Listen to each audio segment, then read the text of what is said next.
Shalom. Saudara, mari kita buka firman Tuhan, saudara. Di dalam Filipus 6, Efesus 6 ayat 10 sampai dengan ayat yang ke-20. Efesus 6 ayat 10 sampai dengan ayat yang ke-20.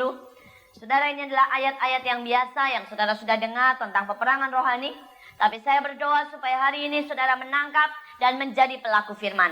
Supaya kita bukan hanya pendengar saudara, tetapi penggenap-penggenap kebenaran Allah di muka bumi ini. Amin. Saudara, mari kita baca berbalas-balasan. Saya baca ayat 10 dan saudara jawab ayat 11, demikian seterusnya. Efesus 6 ayat 10 sampai dengan ayat yang ke-20. Perlengkapan rohani. Akhirnya hendaklah kamu kuat di dalam Tuhan, di dalam kekuatan kuasa-Nya. Karena perjuangan kita bukanlah melawan darah dan daging, tetapi melawan pemerintah-pemerintah, melawan penguasa-penguasa, melawan penghulu-penghulu dunia yang gelap ini, melawan roh-roh jahat di udara. Jadi berdirilah tegak, berikat pinggangkan kebenaran, dan berbaju cirakan keadilan. Dalam segala keadaan pergunakanlah perisai iman, sebab dengan perisai itu kamu akan dapat memadamkan semua panah api dari si jahat. Dalam segala doa dan permohonan, berdoalah setiap waktu di dalam roh dan berjaga-jagalah di dalam doamu itu dengan permohonan yang tak putus-putusnya untuk segala orang kudus. Aku layani sebagai utusan yang dipenjarakan. Berdoalah supaya dengan keberanian aku menyatakannya sebagaimana seharusnya aku berbicara. Saudara, ayat 10 berkata, akhirnya hendaklah kamu kuat di dalam Tuhan, di dalam kekuatan kuasa-Nya. Saudara, Allah tidak menyuruh kita untuk kuat di dalam keberadaan kita. Allah tidak menyuruh saudara untuk kuat di dalam intelek. Allah tidak suruh saudara untuk kuat di dalam namanya materi. Allah tidak suruh saudara kuat di dalam karunia saudara. Saudara, Allah suruh saudara kuat di dalam kuasa Tuhan. Amin. Saudara, artinya apa? Jangan pernah keberadaan kita membatasi apa yang Allah akan kerjakan dalam hidup kita. Saudara, ada begitu banyak orang tidak pernah mencapai yang luar biasa karena hidupnya dibatasi dengan keberadaannya. Saudara, beberapa orang berkata, ya saya cuma lulusan SD bu. Jadi kalau saya gajinya sebulan 500 sudah hebat. Siapa bilang? Karena Allah tidak dibatasi bahwa kamu lulusan SD. Allah bisa bawa kamu lebih dari yang pernah kita bayangkan. Amin. Saudara, beberapa orang berkata, saya gagap. Bagaimana mungkin saya bisa untuk bersaksi? Saudara, terbukti bahwa Benny Hinn adalah orang yang gagap total, saudara. Tetapi pada waktu dia berdiri atas kuasa Allah, maka hari ini dia berdiri menjadi salah seorang hamba Tuhan yang terbesar. Saudara, Bapak Petrus Agung adalah seorang yang pemalu sekali. Sampai menghadapi 2 orang saja dia gemetar. Tapi karena dia berdiri di hadapan, saudara, orang-orang dengan kekuatan Allah, sekarang dia berdiri di atas ribuan orang. Bahkan dia berkhotbah dalam bahasa Inggris, saudara. Siapa yang memampukan, saudara? Bukan karena kekuatan manusia, tetapi kekuatan Allah. Saudara, berkali-kali, saudara, pada waktu saya menghadapi yang namanya kebaktian kesembuhan ilahi, saudara, iblis menyerang dengan segala macam penyakit. Mulai dari batuk, pilek, pusing. Saudara, dan kalau saat itu, saudara, saya melihat keberadaan saya sendiri. Saya berkata, bagaimana mungkin saya menangking penyakit? Saya tumbang tangan kalau batuk aja tidak sembuh-sembuh. Saudara, bahkan kadang-kadang saya berpikir, jangan-jangan saya mentransferkan kuman dan bukan kesembuhan ilahi. Saudara, tetapi Tuhan selalu berkata, siapa yang suruh engkau berdiri pada kemampuanmu dan keberadaanmu? Engkau dipanggil untuk berdiri pada kemampuan dan kuasa Allah. Saudara, dan saya setiap kali pada waktu saya begitu lemah, saya pegang firman Allah yang berkata, justru dalam kelemahanku kuasa Allah akan sempurna bekerja. Amin. Saudara, justru karena itu setiap kali saya begitu lemah dan kemudian ada kebaktian kesembuhan ilahi, justru itulah saat-saat yang terbesar, saudara. Saya melihat begitu banyak orang disembuhkan, bukan oleh kekuatan saya, tapi 100% karena Allah beracara langsung dengan mereka. Amin. Saya tidak tahu saat ini kelemahan saudara apa. Tapi hari ini saya berdoa, jangan pernah batasi Allah bekerja dalam hidupmu karena kelemahan kita. Saudara mulai berkata, aku tidak peduli keadaanku. Aku berdiri atas kuat kuasa Allah dalam hidupku. Dan aku tahu, dia tidak pernah terbatas. Dia melampaui segala impian, dia melampaui segala kekuatan, dia melampaui segala hikmat. Karena dia sumber segalanya. Amin. Berdiri atas kuat kuasa Allah. Saudara, yang kedua dikatakan ayat 11, kenakan seluruh perlengkapan senjata Allah supaya kamu dapat bertahan melawan tipu muslihat iblis. Saudara, hari-hari ini saudara, ada begitu banyak tipu muslihat iblis yang sedang saudara menekan dan menghancurkan anak-anak Tuhan. Saudara, tipu muslihat iblis yang hari-hari ini saya lihat banyak sekali adalah yang namanya saudara keekstriman. Pada waktu satu orang atau satu kelompok sedang dibawa ekstrim ke satu sisi, maka sebenarnya mereka mulai disesatkan. Saudara, karena kehidupan ini adalah keseimbangan. Saudara, saya mau berkata, wortel itu sehat, betul? Tapi coba saudara tidak makan apa-apa yang lain. Saudara cuma minum jus wortel terus saudara. Kalau tidak dalam 10 hari saudara keracunan. Mukamu bisa kuning semuanya. Karena keracunan karotin, saudara ya. Kenapa saudara? Karena hidup ini tidak cuma butuh wortel. Butuh yang lain juga. Saudara, karena kita ini butuh keseimbangan. Nah, banyak anak-anak Tuhan digeser masuk di dalam keekstriman. Saudara, beberapa anak Tuhan mulai sangat ekstrim mengejar Tuhan. Saudara, pada waktu mereka begitu ekstrim mengejar Tuhan, sampai saudara mereka lupa saudara yang namanya bekerja. Saudara, mereka lupa mengurus yang namanya usahanya. Dan pada waktu mereka bangkrut, mereka mengalami kegagalan, rumah tangga berantakan, saudara ya. Suami marah karena istri doa melulu, baca Alkitab melulu, mereka kecewa dengan Tuhan. Padahal salah. Karena ketidakseimbangan membuat kita selalu kehilangan, saudara, banyak hal. Saudara, sebaliknya, beberapa anak Tuhan didorong kepada materi. Pikirannya terus materi. Saudara, mereka berkata, saya kerja dulu. Kalau saya sudah kaya, saya bisa memberkati gereja. Saya kerja dulu, kalau saya sudah berprestasi, saya bisa menjadi saksi. Bahkan beberapa orang berkata, kalau saya tidak kaya, saya tidak didengerin di keluarga. Karena itu saya harus kaya, sukses, maka saya akan didengarkan di keluarga. Siapa bilang? Itu betul bahwa Allah ingin kita kaya. Tapi kalau iblis mendorong saudara ke sana, saudara kehilangan keseimbangan, maka saudara sudah disesatkan. Dan mungkin engkau bisa mencapai yang namanya materi, tapi kau kehilangan yang lain. Kehilangan keintiman dengan Tuhan, kehilangan kesempatan pelayanan, bahkan kehilangan keharmonisan keluarga. Beberapa orang saudara digiring saudara, ya di dalam saudara yang namanya satu pengajaran. Saudara, baik itu pengajaran kepada satu orang hamba Tuhan, dia cuma ikutin hamba Tuhan itu satu. Saudara, saya mau berkata, tidak ada satu hamba Tuhan pun di seluruh dunia ini yang bisa membukakan seluruh kebenaran. Kita membutuhkan gereja satu dengan yang lain. Kita membutuhkan anak Tuhan satu dengan yang lain. Kita membutuhkan hamba Tuhan satu dengan yang lain. Supaya semuanya akan menjadi lengkap, saudara. Karena itu jangan pernah, saudara, mau digiring kepada ekstremitas. Saudara, dan ini saya lihat hari-hari ini. Saudara, beberapa mulai dengan yang namanya, saudara, iman. Saudara, semua pakai iman, saudara ya. Sampai tidak pakai otak, saudara ya. Ini tidak bisa. Sebaliknya yang satu berkata otak, saudara ya. Saudara, dia bilang ini hidup harus di otak, harus dipakai. Ya, kita semua pikir yang logis saja. Ya, tidak usah yang aneh-aneh, saudara. Maka mereka juga kehilangan tuntunan Allah yang luar biasa dalam hidup ini. Saudara, saya berdoa supaya hari-hari ini kita belajar menjadi bijak. Dan jangan kena tipu muslihat iblis. Saudara, keekstriman saudara juga bisa membawa saudara tidak bisa mengasihi saudaramu yang lain dan menimbulkan perpecahan. Saudara, karena itu saya berdoa sungguh-sungguh jangan sampai mau ditipu. Hal yang kedua, saudara, yang sering kali iblis hari-hari ini menipu kita adalah dengan paradigma yang iblis lemparkan dan tancapkan. Nah, dan itu sering kali begitu menipu. Salah satunya, saudara, ada begitu banyak istri yang merasa bahwa dia bertanggung jawab untuk merubah suaminya. Saudara, dan dia mulai bicara tentang firman terus sama suaminya. Saudara, dan semakin dibilangin tentang firman, suami semakin nekat tidak melakukan. Karena merasa dikontrol oleh istri. Dan istri akhirnya frustasi. Saudara, dan akhirnya kecewa dan terjadilah banyak hal yang negatif. Padahal sebenarnya salah. Tidak ada seorang pun yang bisa merubah manusia lain. Itu pekerjaan Roh Kudus. Bagian kita melakukan bagian kita. Menjadi pelengkap buat orang-orang di sekeliling kita. Amin. Saudara, ada beberapa orang. Begitu saudara tertipu dengan paradigma. Yang berpikir saudara, ya gereja Katolik atau gereja Protestan itu gereja mati. Dan saudara, tanpa dia sadar itu paradigma membuat mereka sombong. Padahal siapa bilang kita tidak bisa mati rohani di tengah tepuk tangan dan bahasa roh? Saudara, bisa, kenapa tidak? Saudara, siapa bilang kita tidak bisa kehilangan kasih yang mula-mula di tengah kegiatan kerohanian?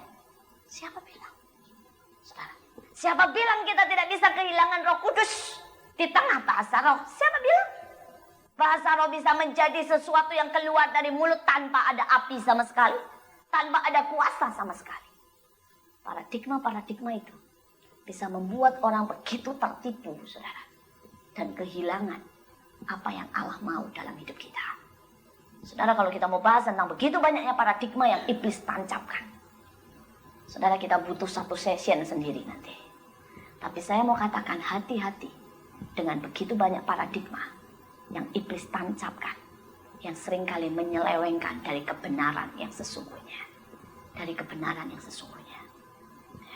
Saudara, mari kita lanjutkan. Dikatakan di sini ayat yang ke-12. Karena perjuangan kita bukanlah melawan darah dan daging, tetapi melawan pemerintah-pemerintah, melawan penguasa-penguasa, melawan penghulu-penghulu dunia yang gelap ini, melawan roh-roh jahat di udara. Saudara, ribuan anak Tuhan yang merasa yang dihadapi dia itu adalah manusianya, masalahnya, dan kebutuhannya. Saudara, beberapa orang merasa, saudara, bahwa dia menghadapi penyakit dan terus bergumul dengan penyakit. Ada yang menghadapi dengan masalah ekonomi dan terus bergumul dengan masalah ekonomi. Ada yang menghadapi, saudara, pergumulan dengan manusia. Itu bisa dengan istri, dengan suami, dengan anak, dengan mertua, saudara. Dan matanya terfokus kepada itu. Padahal Alkitab dengan jelas berkata, musuh kita itu bukan darah dan daging. Musuh kita bukan sesuatu yang real, tapi adalah oknum di balik itu. Nah, saudara, hari-hari ini saya melihat ada begitu banyak suami-suami udah ribut sama istrinya. Bilangnya, istriku kenapa sih aneh, gak bisa diatur, gak bisa tunduk, gak bisa ya untuk menerima, mengerti, goblok, bekok dan semuanya, saudara.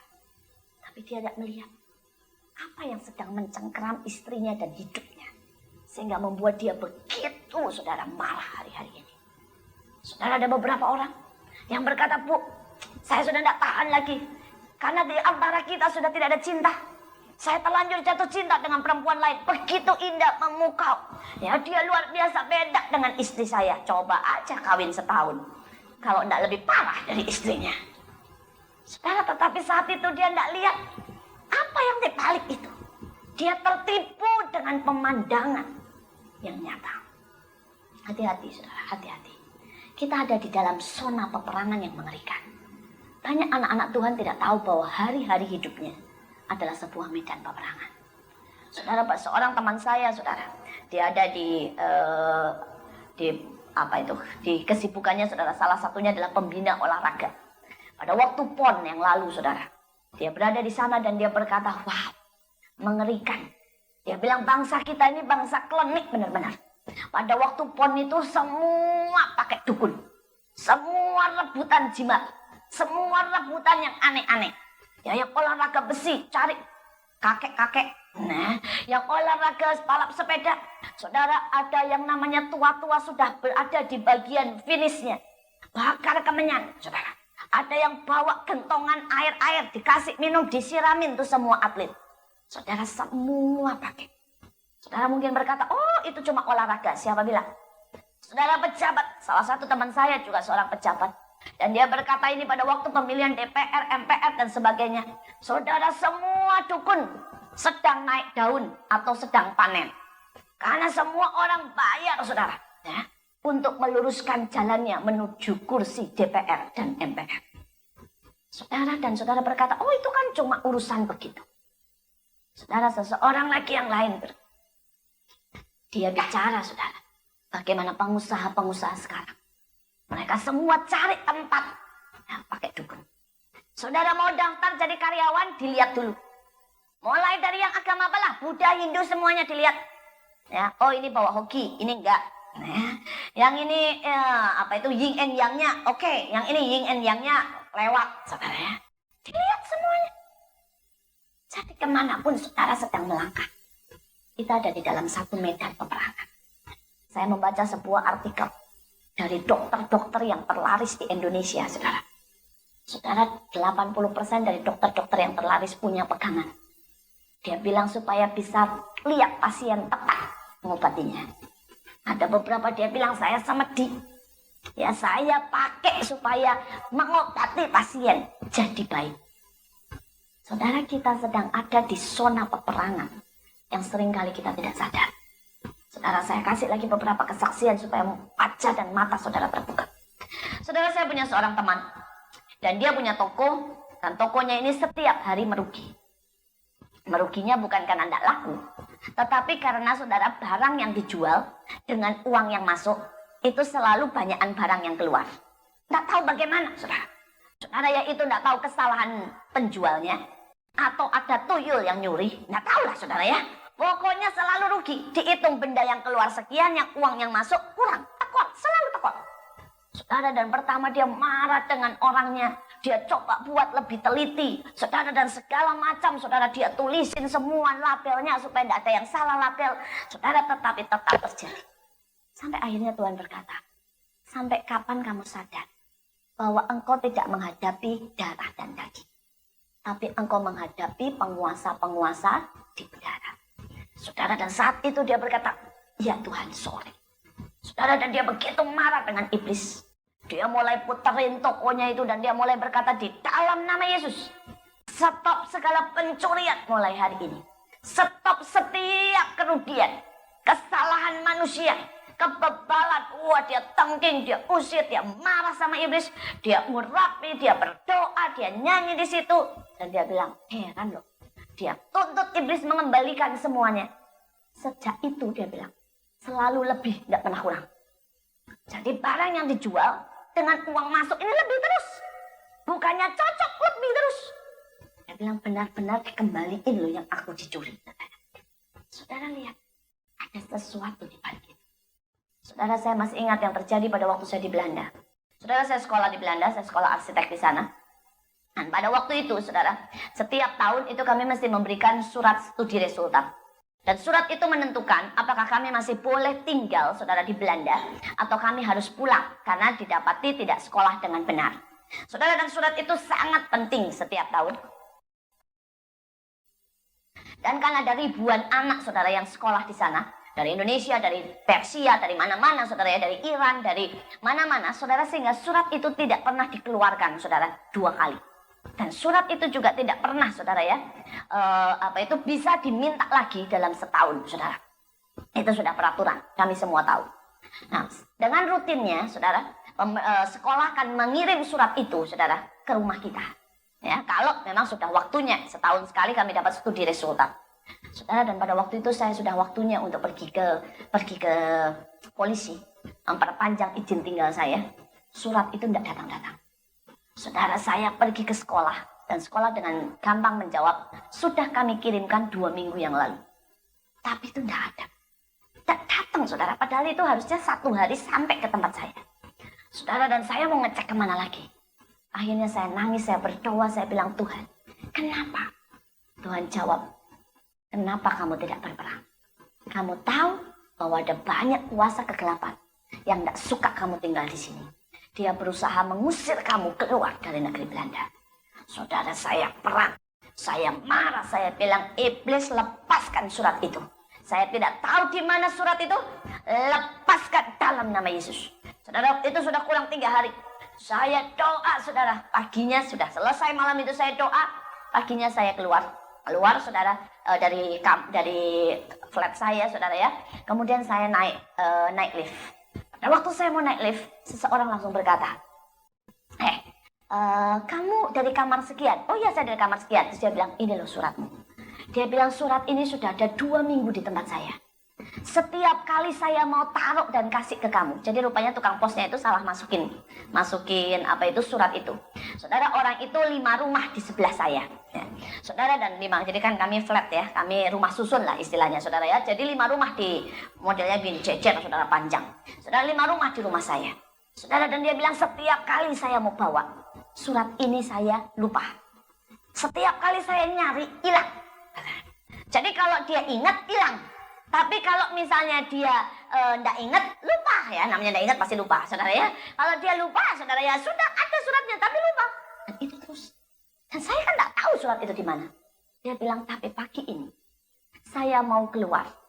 Itu surat bisa ada di meja tulis saya. Rapi terletak di situ. Saya bawa dan saya ketemu kamu. Dia bilang, saya heran. Siapa yang naruh ya surat itu di atas meja saya? Saudara harus tahu bahwa iblis itu berbuat sangat nyata. Contoh yang ketiga. Saudara, ada seorang anak. Itu pergi berobat ke haji, Nah, ini haji cukup terkenal, berapa kali masuk televisi. Dia mengobati kulit daripada para artis.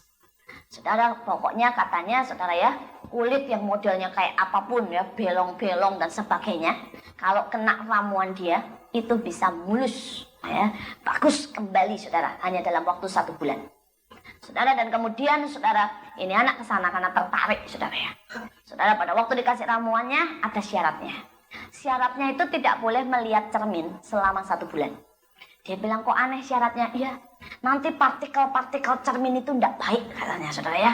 Pokoknya segala macam lah, auranya, apanya, tidak tahu lah. Pokoknya itu pantangannya, saudara. Saudara, nanti dia percaya saja lah. Dia percaya saja, saudara, singkat cerita. Saudara, dia sudah 2 minggu pakai ramuannya. Dan juga, saudara, dia tidak lihat cermin. Tapi pada waktu itu, saudara, dia pergi ke Taman Anggrek. Saudara kalau tahu Mall Taman Anggrek itu kan banyak besi-besinya. Dan itu kan kayak cermin, saudara ya. Saudara, pada waktu dia masuk ke situ, otomatis dia lihat, saudara, kena besinya itu. Dan pada waktu dia lihat, dia kaget sekali sampai pingsan. Pingsan di situ. Saudara mau tahu apa yang terjadi? Pada waktu dia lihat cermin itu, dia lihat makhluk-makhluk kecil kayak tuyul sedang menjilati mukanya. Dia kaget sekali. Dia pingsan, dia pergi, saudara, ke dokter itu, ke haji itu, dan dia berkata, kenapa saya bisa lihat ini? Hajinya bilang, ya itu yang bikin sembuh. Itu yang bikin mulus, saudara. Makanya kamu tidak boleh lihat cermin. Dan dia sampai lemes dan dia berkata, begitu mengerikannya. Saudara, bisa di mana-mana. Saudara, seorang teman ayah saya, tapi nama dan alamat sudah secret, saudara. Dia seorang dokter yang sangat-sangat luar. Oh, saudara, orang itu antre sama dia. Saudara, dia dari agama seberang baru bertobat, saudara ya. Saudara, dan dia itu, semua orang yang datang ke tempat dia, itu sembuh langsung. Tidak pernah, saudara ya, tidak sembuh. Pulang seger. Tapi 1 bulan, paling lambat 2 bulan, pasti balik lagi. Pokoknya tapi sana sembuh. Dan syaratnya selalu dia suntik. Saudara, setelah sekarang dia bertobat, dia cerita. Saudara, dia itu ambil satu aji-ajian. Di mana semua orang yang datang ke dia sembuh. Tapi syaratnya, saudara ya, dia itu harus menyuntik dengan air kali, air got, ngambil dari got. Dan itu jarum suntiknya segala macam itu direndam di air got. Tapi itu menyembuhkan.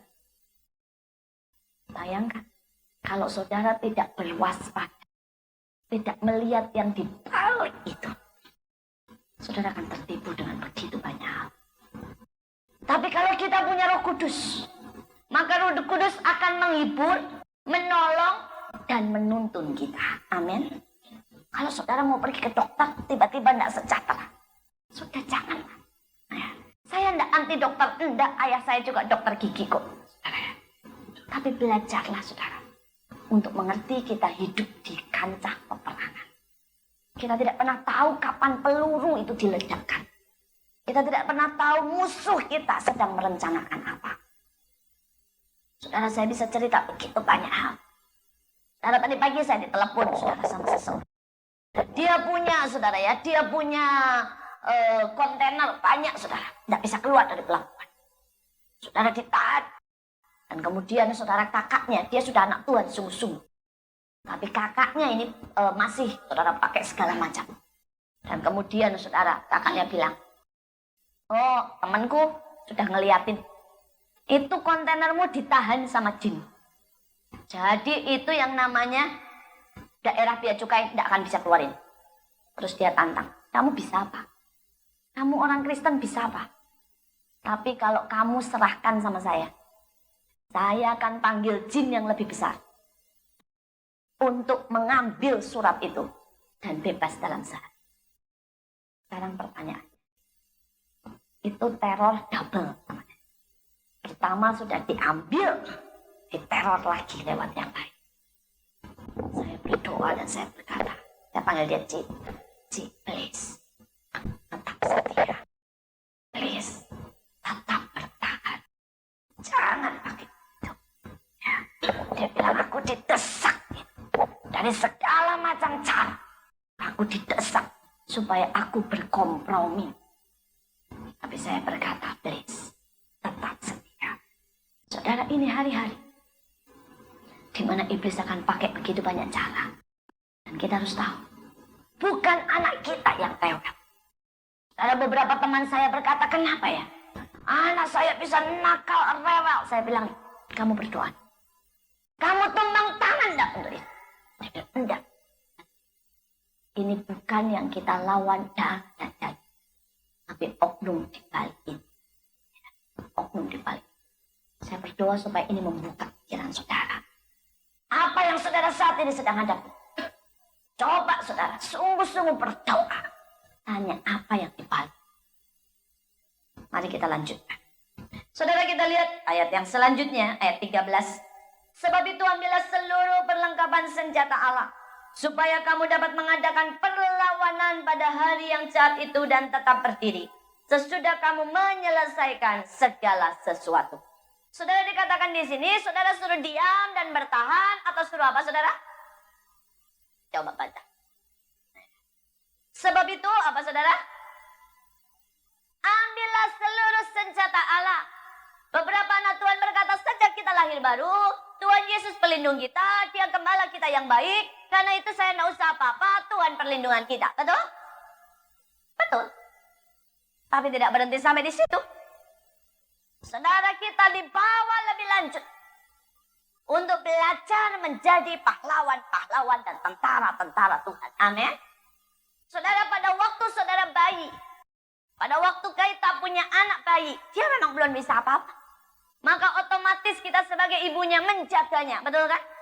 Bahkan nyamuk pun kita yang jaga. Oh, cari-cari saudara, tepuk-tepuk supaya tidak ada kena nyamuk, betul tak? Tapi kayak seperti anak saya sekarang. Saudara, anak saya sekarang sudah umur 11 tahun. Saya tidak ikutin dia 24 jam kan? Masa saya ikutin dia terus pegangin kiri dan kanan? Enggak kan? Saya mulai biarkan dia, bahkan dia ke sekolah sendiri, pulang sendiri, saudara. Dia perlu menjaga dirinya, saudara, supaya dia bisa berkata tidak kepada teman-temannya yang jahat. Dia perlu menjaga dirinya, saudara, supaya kalau nyebrang, dia melihat kiri dan kanan, supaya tidak ada kendaraan, dan kemudian dia menyeberang, betul? Kenapa? Karena umurnya bertambah, betul? Dan itu akan terus. Dia harus berusaha menjaga uangnya, menjaga yang dia punya. Saudara, dia mulai punya mainan-mainan banyak dan mahal, mulai pakai komputer. Saudara, dia harus mulai menjaga komputernya. Dan itu semua tanggung jawab menjadi bertambah, betul? Dan banyak orang Kristen, dia tidak pernah sadar bahwa dia sudah waktunya bertumbuh. Dan dia harus mau tidak, tanggung jawabnya pun dia pikir otomatis Allah melindunginya. Saudara, coba deh bayangkan betapa konyolnya. Kalau anak saya nyebrang jalan dan dia bilang, saya pikir mah otomatis semuanya berhenti pada waktu saya menyeberang jalan. Yang salah anak saya atau motor yang nabrak. Kalau dia berpikir begitu. Anak saya. Betapa konyolnya kalau misalnya dia habis main bola, terus kemudian bolanya tidak tahu kemana, dan dia berkata begini, saya pikir ya mah, bolanya otomatis balik ke rumah sendiri. Kalau saya sudah main bola. Konyol kan? Dia harus bertanggung jawab dan menjaga bola. Dia harus bertanggung jawab atas hidupnya. Bahkan dia harus mulai menjaga untuk menyeberangkan. Tapi anak Tuhan, kenapa Tuhan tidak lindungi keluarga saya? Mereka tiba-tiba sakit dan diserang oleh kuasa kegelapan. Kenapa Tuhan tidak lindungi perusahaan saya? Kenapa Tuhan tidak lindungi sehingga saya tidak kena masalah? Salahnya Tuhan dong tidak melindungi saya. Salahnya saudara tidak pernah belajar tentang peperangan rohani. Salahnya kita, karena kita tidak pernah bertumbuh menjadi dewasa. Saudara ingat, Paulus berkata, iblis itu seperti singa yang mengaum-ngaum, mencari orang yang bisa ditelannya. Betul? Berarti ada yang bisa, ada yang tidak bisa. Jadi iblis ini keliling cari. Dia lihat, oh yang ini nah, ini bisa nih, ya. Nggak pakai perlengkapan senjata Allah, saudara ya. Main-main sama saya, kata iblis, ini gampang ditelan. Yang ini enggak, saudara. Saudara, seorang teman saya dibawa Tuhan, saudara, ke alam maut, ke markas iblis. Dan dia berkata, benar iblis itu bertaraf-taraf seperti dikatakan di sini. Dikatakan di sini, saudara, engkau akan melawan yang pertama penguasa-penguasa, pemerintah-pemerintah, kemudian penghulu-penghulu dunia, dan kemudian roh-roh jahat di udara. Ya, saya tidak mau terangkan lebih lanjut. Tetapi dia berkata benar yang dikatakan oleh Paulus itu sangat benar. Dia melihat 4 tingkat, saudara, dari pemerintahan iblis. Saudara, dan dia lihat pangkatnya. Setiap tingkat itu pangkatnya berbeda, saudara. Ya, saudara, dia lihat ada yang pangkat-pangkat tinggi, saudara. Dan makin tinggi itu makin halus. Salah satunya, saudara ya, cuma ini sedikit intermezzo. Saudara, yang dia lihat, saudara, salah satu yang tingkat tertinggi, saudara, itu adalah yang namanya roh antikris, berupa kebenaran yang palsu. Dia bilang wajahnya itu kayaknya baik, menawan, pakaiannya putih. Dia putih kayak malaikat, dia bilang. Kelihatannya kayak orang bijak dari timur, gitu ya. Saudara, kelihatannya benar-benar anggun. Dan ini jenderal besar, dia bilang. Salah satu yang terbesar. Dan saudara, dia bisa lihat. Dia bilang target ini setan adalah menjatuhkan hamba-hamba Tuhan dengan penyesatan yang sangat tipis. Misalnya, pertama dikasih visi, akhirnya saudara membangun kerajaan. Bukan lagi membangun kerajaan Tuhan, tetapi membangun kerajaannya. Saudara, ini hamba Tuhan, saudara, dikasih sangat tipis. Saudara, pertama dikasih kedudukan. Sampai akhirnya mereka menjadi saudara tua, hakim. Saudara, dia bilang ini sangat tipis. Ya, mereka di sini kelihatannya sangat baik. Pakainya ayat semuanya. Dan dia berkata benar mengerikan. Dan dia bilang suaranya persis seperti suara Tuhan kalau berkata-kata. Tenang, pakai firman semua. Saudara, tapi kita tidak bahas ini sekarang. Saudara, dan dia lihat, saudara. Dia lihat mereka itu menyusun strategi.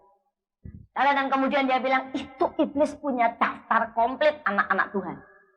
Saudara, ternyata yang didaftar itu bukan anak-anak iblis. Tapi justru anak-anak Tuhan. Didaftar, saudara. Saudara, dia bilang itu kayak ada checkpoint. Dia bilang saat itu saya bisa melihat. Ada anak Tuhan yang punya kobaran api itu besar di hati.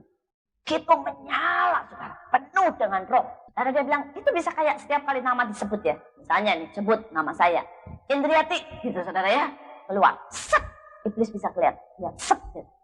Terus bisa kelihatan apinya. Iblis bilang begini. Dia bilang, saya lihat itu. Dia bilang, saya kayak duduk ikut melihat. Tapi iblis tidak bisa. Terus kemudian iblisnya bilang begini. Wah, tidak bisa. Masih terlalu menyala-nyala bagi Tuhan. Cintanya masih menyala. Tunggu, geser. Tunggu 3 tahun lagi. Kemudian sodorin lagi nama. Sat. Keluar. Dia bilang, ini sudah mulai meredup. Lihat apinya sudah mulai meredup. Ini target tunggu setahun. Kita akan darah, dan kemudian dia bilang ada yang apinya itu tinggal kecil, sudah mau mati. Iblis berkata, ini targetnya. Terus kemudian langsung itu keluar skemnya. Kelemahan, keluar. Cinta uang, malas, ini.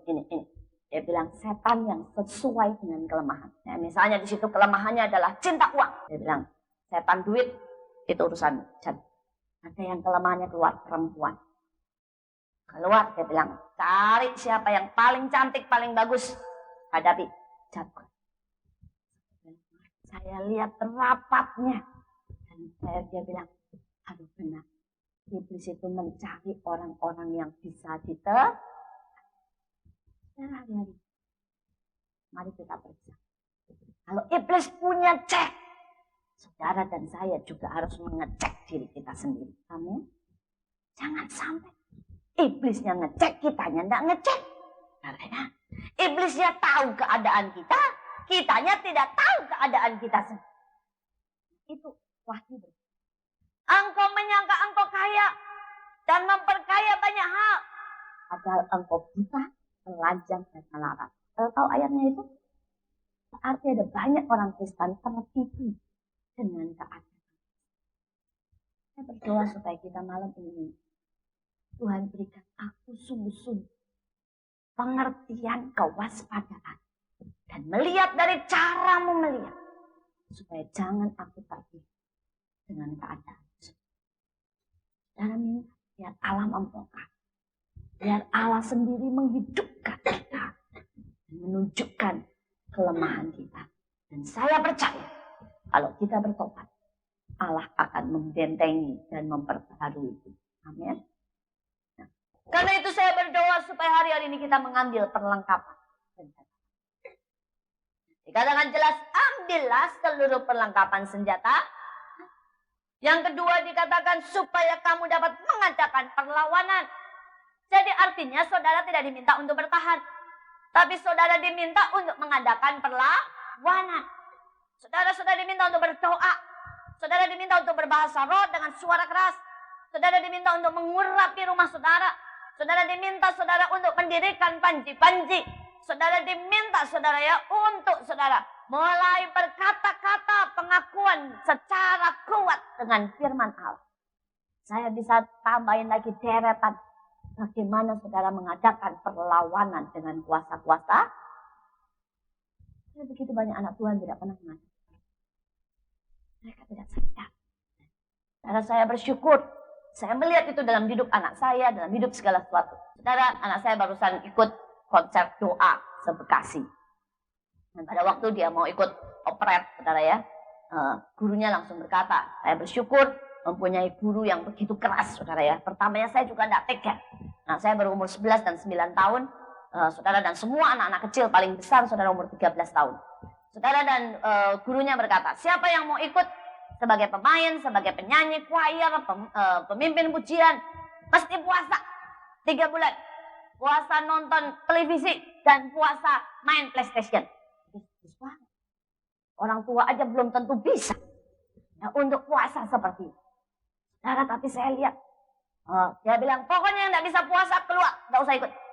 Karena kita kalau mau mengadakan sesuatu, kita harus membuat perlawanan. Saudara, biarin aja, walaupun anak-anak saya ngomel-ngomel, tapi mereka setia. Kemudian saudara setelah itu dikatakan lagi, nah cukup untuk itu, kalian tahu kalian sedang ada dalam peperangan, setiap hari harus baca 5 fatsal. Kalau yang tidak bisa baca 5 fatsal, tidak usah ikut. Karena pemikirannya banget gurunya. Saudara, mereka kalau hari Minggu itu doa dan latihan, mulai dari jam 2 siang sampai jam 7 malam. Ada doa, ada pujian, ada latihan, saudara. Saudara, dan saya melihat bagaimana mereka dididik jadi milik. Kemudian belum cukup sama itu. Dikatakan perlawanan yang selanjutnya yang akan kita buat, katanya. Setiap hari kamu harus ngaku setidaknya 2 fatsal dengan suara keras. Salah satu fatsal yang wajib adalah Mazmur 91. Sampai sekarang dua-duanya anak saya hafal di luar kepala.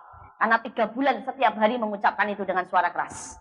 Saudara ya, saudara tiap hari saudara dengan suara keras. Udah saudara hafal saudara ya dari depan sampai belakang. Saudara, dan dia berkata, kalian akan lihat.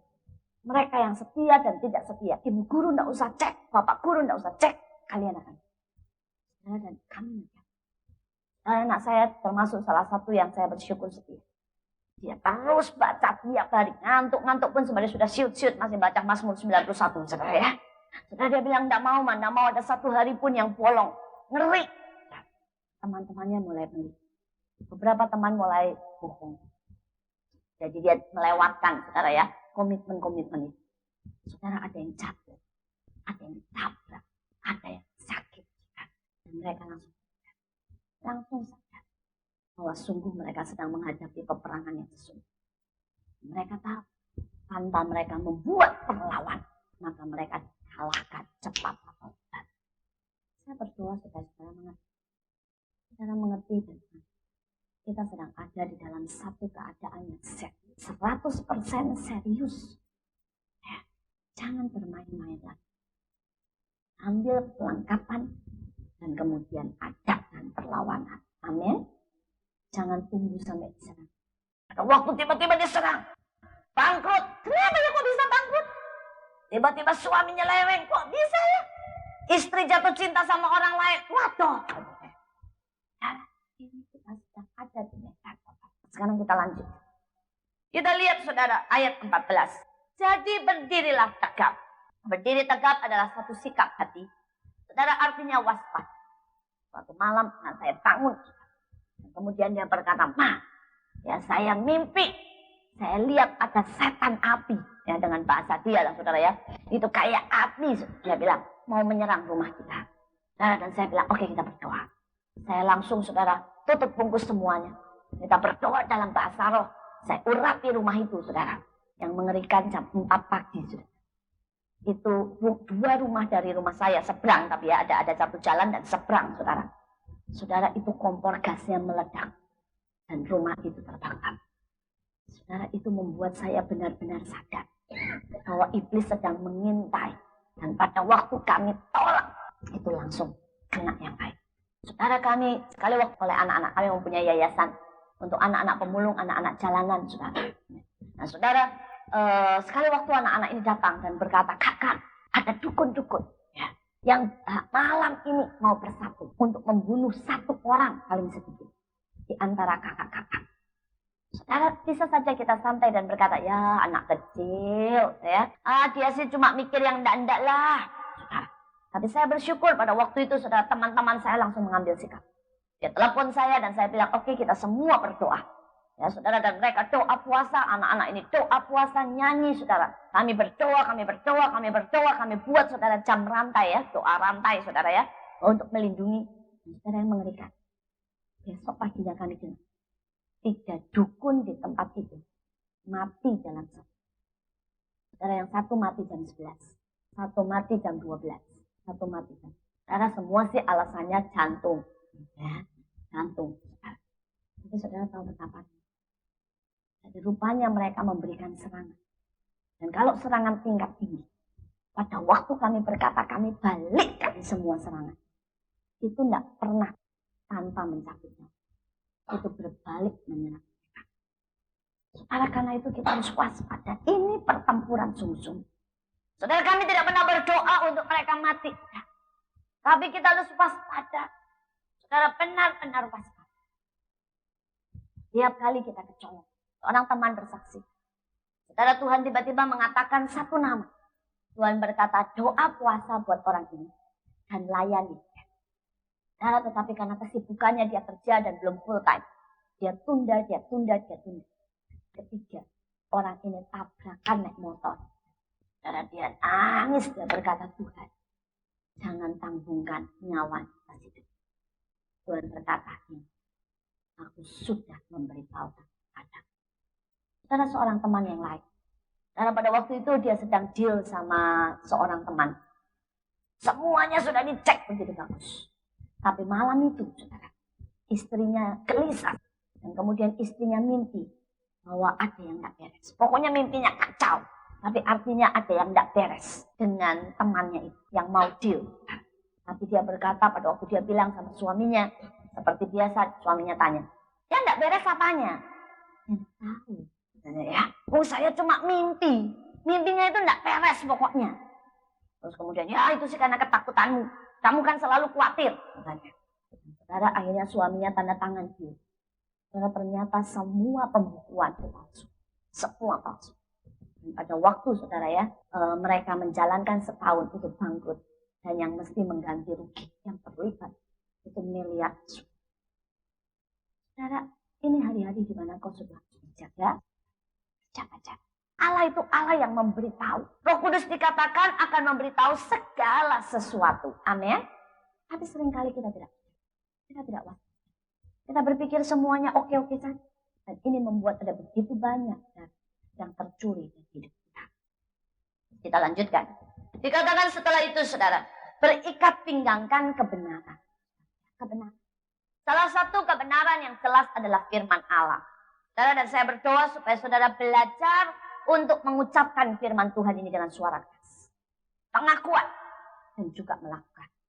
Saudara, kemudian selanjutnya dikatakan saudara, setelah berikat pinggangan kebenaran, berbaju cirahkan keadilan. Keadilan itu menempatkan segala sesuatu pada tempatnya, saudara. Memberikan pada setiap orang pada bagiannya. Seringkali yang membuat celah banyak di dalam kalahnya seseorang dalam pertempuran adalah yang namanya ketidakadilan. Ketidakadilan itu bukan sama rata, ya, bukannya terus gini, adil itu sama rata. Dan saudara, adil itu bukan sama rata sama rasa, salah besar. Itu komunis, saudara ya. Saudara, adil itu sekali lagi memberikan pada bagiannya. Jadi bagian suami apa? Diberikan penghormatan. Karena Alkitab berkata, "Hai istri, tunduklah kepada suami." Pada waktu istri tidak tunduk, namanya dia tidak adil. Dan ini membuat gimana? Karena salah satu contohnya dikatakan, "Hai bapak-bapak, jangan sakiti anakmu. Karena adalah hak anak untuk mendapat kasih sayang dari bapak." Pada waktu bapak-bapak menyakiti anaknya, maka itu celah besar. Di mana saudara iblis? Saudara, keadilan itu menempatkan segala sesuatu pada tempatnya. Ya, saudara harus menempatkan Tuhan menjadi yang nomor satu. Pada waktu saudara dan saya tidak menempatkan Tuhan menjadi yang nomor satu, maka saat itulah saudara, iblis punya celah untuk menyerang. Saudara, saya tidak tahu apa yang terjadi saudara, tidak adil dalam hidup. Tapi coba aja. Misalnya saja waktu. Dalam hidup kita punya begitu banyak waktu. Kalau saudara pakai waktu saudara buat kerja dan buat segala sesuatu yang lain, dan saudara tidak punya waktu buat Tuhan, ini tidak ada. Uang, itu menjadi celah. Perpuluhan adalah hak Tuhan. Kalau saudara tidak memberi perpuluhan, maka jangan salahkan Tuhan. Kalau belalang pengirit dan belalang dan segala macam kerugian, itu menyerang kita. Saudara, karena keadilan itu adalah salah satu perlengkapan senjata. Saudara, kemudian kita lanjutkan. Kakimu berkasutkan kerelaan. Saudara, hari-hari ini hanya anak Tuhan dihinggapi oleh rasa tidak puas. Saudara, dan ini yang membuat mereka juga diserang habis-habisan. Saya berdoa supaya saudara punya kerelaan untuk dibentuk oleh Allah. Kerelaan untuk masuk dalam proses. Kerelaan untuk ditegur. Kerelaan untuk direndahkan. Kerelaan untuk berkorban. Kerelaan untuk mengalah. Pada waktu kita punya banyak kerelaan, maka sebenarnya kerelaan menimbulkan damai sejahtera. Dan damai sejahtera yang melampaui segala akal. Itu adalah salah satu perlindungan yang kuat.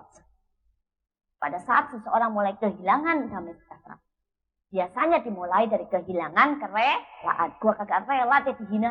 Ya. Gua gak rela ditundukkan. Gua gak rela, masa gua terus. Karena mulai setelah itu kehilangan damai sejahtera. Itu tantangan. Makanya hari-hari ini banyak orang yang stres. Banyak perkawinan jebol. Ya. Karena mulai dengan dikatakan memberitakan Injil. Karena kita tidak bisa hanya jadi orang yang mendengar.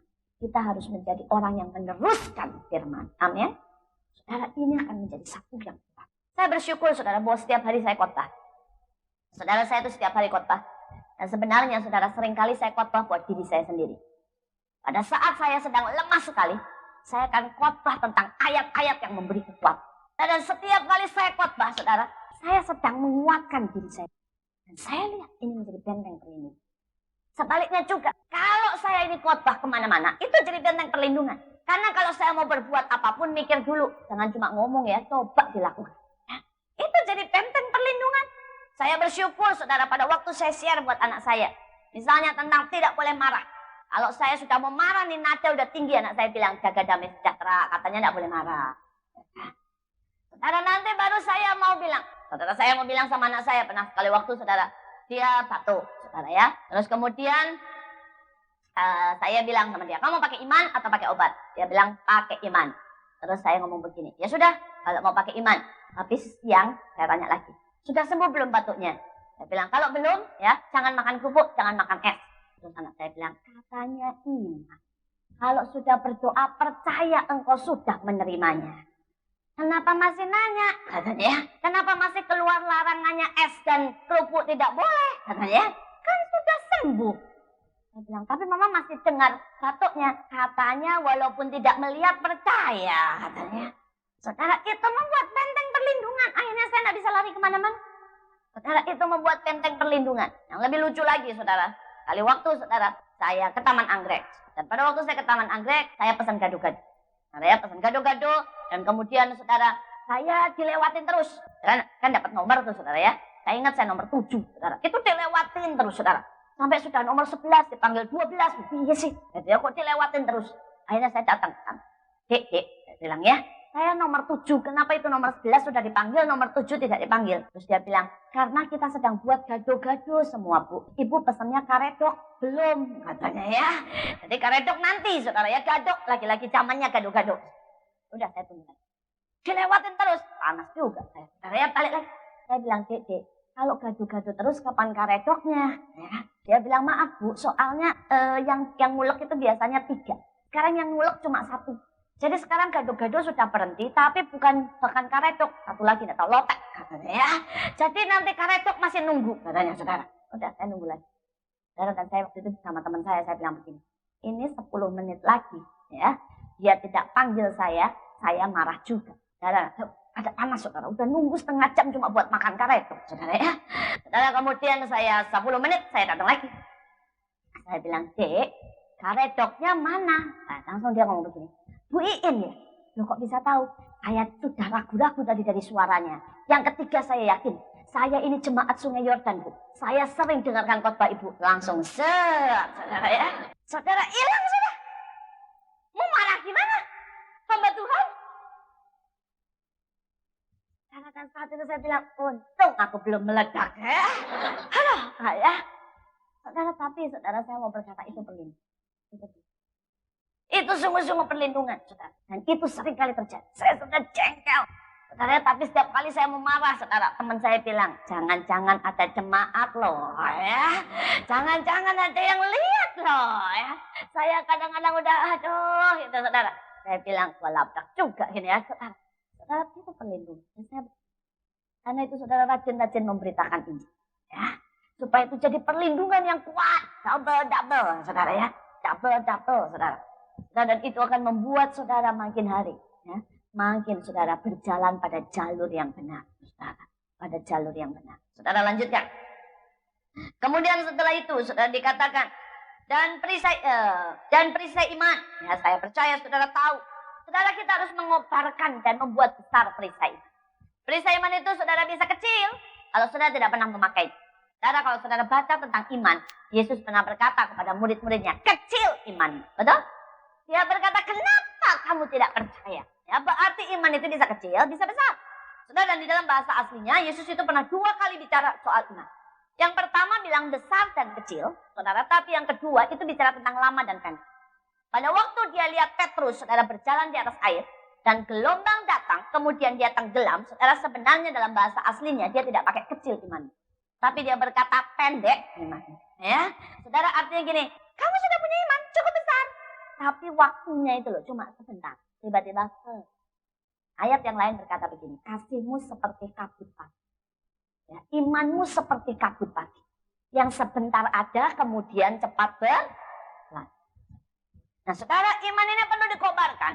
Supaya pertama tidak seperti kabut. Saudara, artinya begini, kalau saudara ya, kabut itu mau terus ada, saudara harus bakar terus. Betul kan? Begitu dibakar terus, masih terus kabutnya banyak. Nah saudara, iman itu harus dikobarkan. Supaya dia besar dan dia juga lama. Nah, untuk mengobarkan iman, salah satunya saudara harus belajar berjalan. Saya bersyukur bahwa Allah mengajar saya, saudara, mulai dari kecil. Saudara, dari kecil ayah saya berkata, jangan minta sama papa, sama mama, tapi minta sama Tuhan. Saudara, saya masih ingat bagaimana saya berdoa untuk baju dan Allah memberi. Saya berdoa, saudara ya, untuk tas dan Allah memberi. Kemudian naik, saya berdoa untuk mobil dan Allah memberi. Saudara, dan sampai hari ini.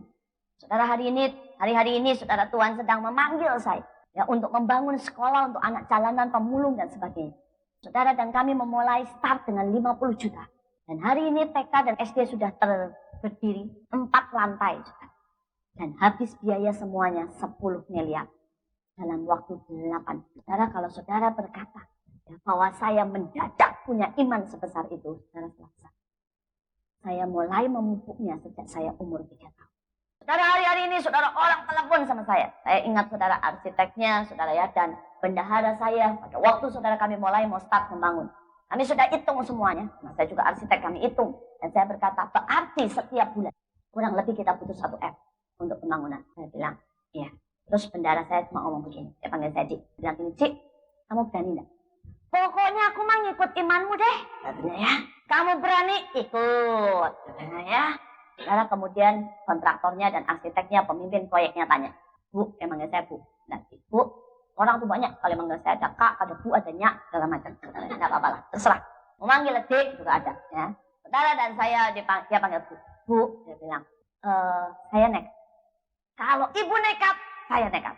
Ibu malu, saya ikut malu. Pokoknya ngikut. Katanya ya. Terus mereka berdua bilang begini. Jadi pendek cerita. Kami tidak punya iman. Kami tidak mau ya suruh bantuin ini. Saya bilang, ini tergantung saya. Ya, saya bilang jalan. Mereka bilang, benar jalan. Jalan. Nanti kalau tidak ada duit, katanya tergantung saya. Ya jalan pokoknya ya. Saudara dan saya pikir. Hari ini.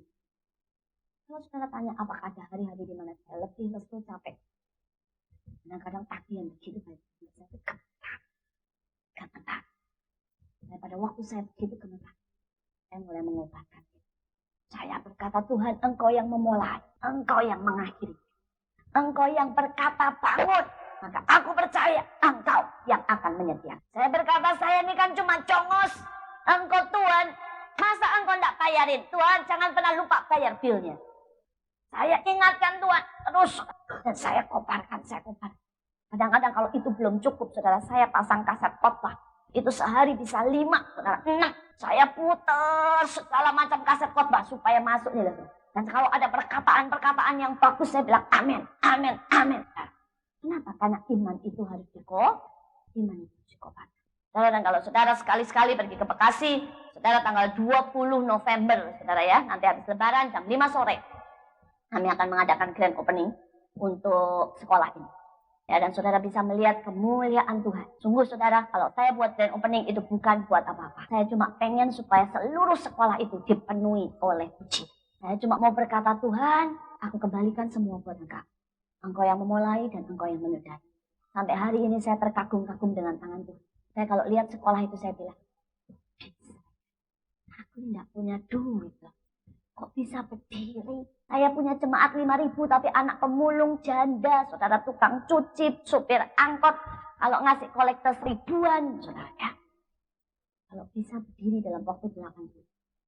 Tidak ada kata lain selain berkata. Saudara, karena itu saya berkata, kobarkan ini. Kobarkan. Maka saudara akan lihat anugerah yang besar buat kita. Saudara yang terakhir, dikatakan saudara punya pedang roh, saudara tahu itu firman Tuhan, dan ada ketopong keselamatan. Ya, ketopong keselamatan ini bicara sesuatu yang melindungi kita, kepala, pikiran. Dan saya cuma mau berkata begini, sesuatu yang melindungi pikiran kita. Apapun saudara, yang iblis coba tancapkan di pikiran kita, kembalikan. Apakah itu menyenangkan? Misalnya saudara ya, saudara marah, orang maki-maki, iblis ngomong dia memang keterlaluan, begini. Saudara tanya, kira-kira kalau aku mikir begini, Tuhan senang. Kalau Tuhan tidak senang, Tuhan. Kalau saudara sudah malas, pengen tidur, jenuh, frustasi, saudara mikir aja, kira-kira Tuhan suka saya frustasi. Dan kalau itu tidak menyenangkan Tuhan, jangan lakukan. Itu salah satu saudara. Yang membuat saudara pikiran kita bisa terus terfokus. Kalau kita berkata Tuhan, tujuan hidupku adalah menyenangkan. Amin.